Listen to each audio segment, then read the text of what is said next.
topic of the discussion is stratified random sampling using Microsoft Excel. जी, तो हमने basic definition stratified random sampling की पढ़ ली।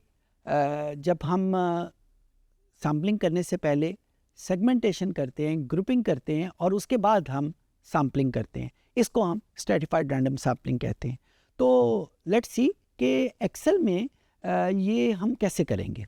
ये आपके सामने एक्सेल की एक शीट नज़र आ रही है। मैंने हाइपोथेटिकली इसमें 2 कॉलम क्रिएट किए हैं, जबकि पहला कॉलम जो है वो मुझे gender of the sales person बता रहा है और दूसरा कॉलम जो है वो मुझे सेल इनकी 1000 में वो बता रहा है। जब मैंने इसमें स्ट्रेटिफाइड रैंडम सैंपल सेलेक्ट करना है, let's say stratified random sample of size 4 मुझे सेलेक्ट करना है। क्योंकि ये स्ट्रेटिफाइड रैंडम सैंपल है तो मुझे इन फर्स्ट स्टेप मुझे ये देखना पड़ेगा कि हर ग्रुप में से कितना सैंपल सेलेक्ट करना है। ग्रुप कैसे बने हुए हैं जी, यहाँ पे 2 ही क्योंकि कॉलम है तो ग्रुप हमारे पास जेंडर के हिसाब से बने हुए हैं। तो जब इन टोटल मुझे 4 का सैंपल लेना है तो और मैं इक्वल एलोकेशन पे जाता हूँ तो मुझे 2 का सैंपल साइज़ मेल में से सिलेक्ट करना है और 2 का सैंपल साइज़ फीमेल में से सिलेक्ट करना है। ये कोई बहुत बड़ा मसला नहीं है। जो याद रखने की बात है वो यही है कि डेटा एनालिटिकल टूल्स वो एक्सेल में ऑन हो और उसको हम ऑन कर लेते हैं, इंश्योर कर लेते हैं कि यहाँ पे मौजूद हैं या नहीं। हम मोर पे जाते हैं, ऑप्शंस पे, और फिर उसके बाद एडिशनल इंस्टॉलेशन, और यहाँ पे जाके हम ये देख लेते हैं कि एनालिसिस टूल पैक जो है वो यहाँ पे इंस्टॉल्ड है, क्योंकि यही वो टूल है जिसकी मदद से हम इसको कंडक्ट करेंगे। ओके का बटन प्रेस किया। अब हमारे पास ये चीज़ें मौजूद हैं। हम डेटा का बटन प्रेस किया, डेटा एनालिसिस, और यहाँ पे हमने सैम्पलिंग के ऊपर क्लिक कर देना है। सैम्पल के ऊपर क्लिक करने के बाद ओके का बटन प्रेस किया। अब हमने इसमें इनपुट रेंज ऐड करनी है। इस वक्त जो आपको इनपुट रेंज नज़र आ रही है वो उसने बाय डिफ़ॉल्ट सिलेक्ट कर ली है या किसी पहले एनालिसिस की वजह से उसमें ऐड किया हुआ है। हमने ये इंश्योर करना है कि जो इनपुट रेंज है वो यहाँ पे मौजूद है। यहाँ पे एक स्टेप रोक के हमें सोचने की ज़रूरत है। सोचने की क्या कि क्योंकि ये स्ट्रेटिफाइड रैंडम सैम्पलिंग है तो यहाँ पे हमने पहले नंबर पे ग्रुपिंग करनी है। ग्रुपिंग यहाँ पे हुई है कि ये मेल अलहदा से हैं और फीमेल अलहदा में से हैं।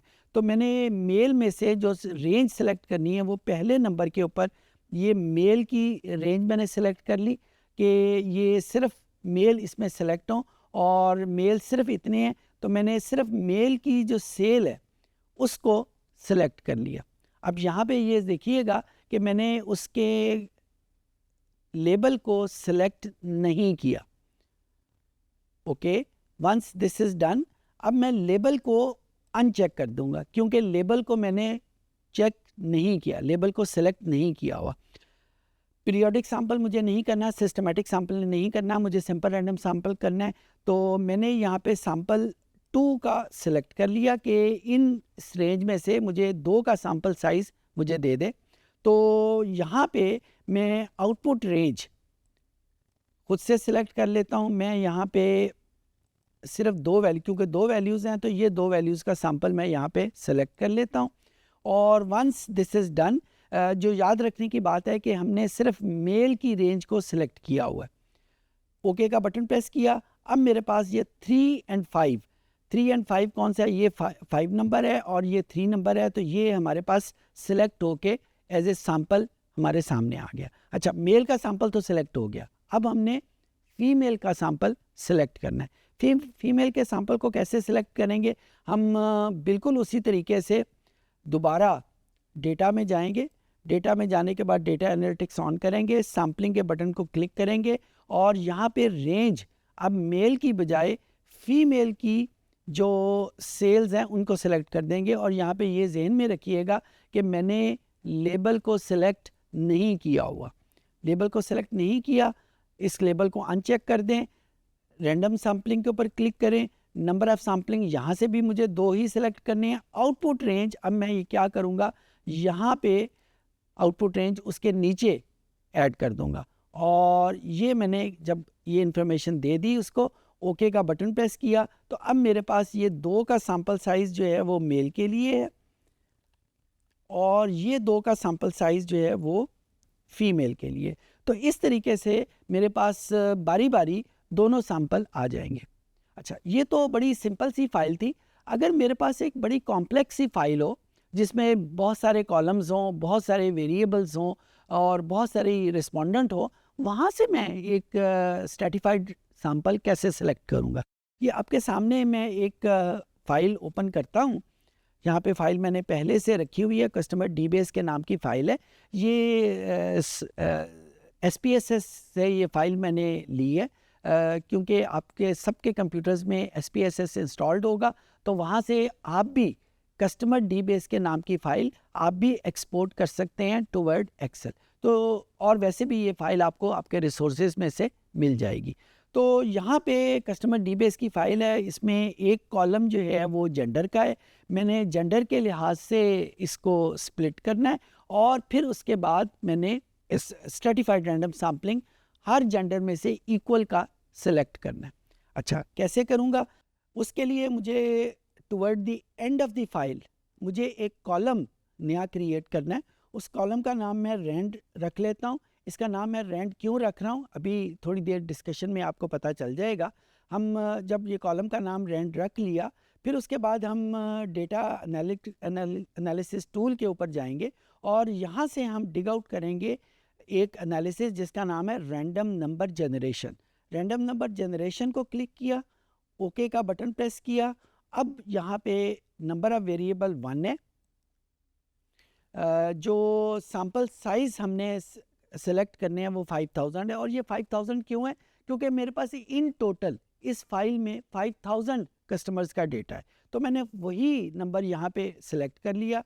जो डिस्ट्रीब्यूशंस मैंने सेलेक्ट करनी है उसमें से मुझे नॉर्मल डिस्ट्रीब्यूशन को सिलेक्ट करना है और लाजमी तौर के ऊपर। और नॉर्मल डिस्ट्रीब्यूशन के 2 पैरामीटर्स हैं, एक उसका पैरामीटर 0 है मीन, और एक पैरामीटर स्टैंडर्ड डिविएशन जिसकी वैल्यू हमने 1 रखी हुई है। सो जो चीज़ें हमने यहाँ पे सिलेक्ट करनी है वो ये हैं कि number of variable 1, total number of sample जो हमने सेलेक्ट करने हैं वो 5000 है और लाजमी तौर के ऊपर डिस्ट्रीब्यूशन हमारी नॉर्मल होनी चाहिए। नॉर्मल डिस्ट्रीब्यूशन का मीन 0 होना चाहिए और उसका स्टैंडर्ड डिवीएशन 1 होना चाहिए। और उसकी आउटपुट रेंज जो है वो ये जो मेरा नया कॉलम जो मैंने अभी क्रिएट किया था उसको क्रिएट कर लेते हैं। यहाँ पे EC2 से लेकर EC5001 तक। और मैंने 2 से क्यों स्टार्ट किया? क्योंकि फर्स्ट रो में तो उसका नाम लिखा हुआ है ना, इस वजह से मैंने 2 से स्टार्ट करके उसको 5001 तक कर लिया।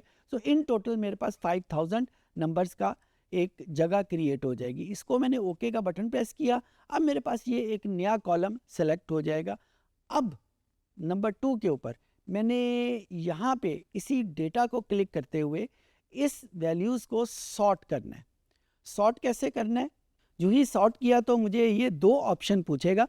बाय द वे ये भी पॉसिबल है कि आपके कंप्यूटर में ये 2 ऑप्शन ना पूछे, बल्कि वो ये जो ऑप्शन इस वक्त डिफ़ॉल्ट में है इसी को वो ऑन कर दे।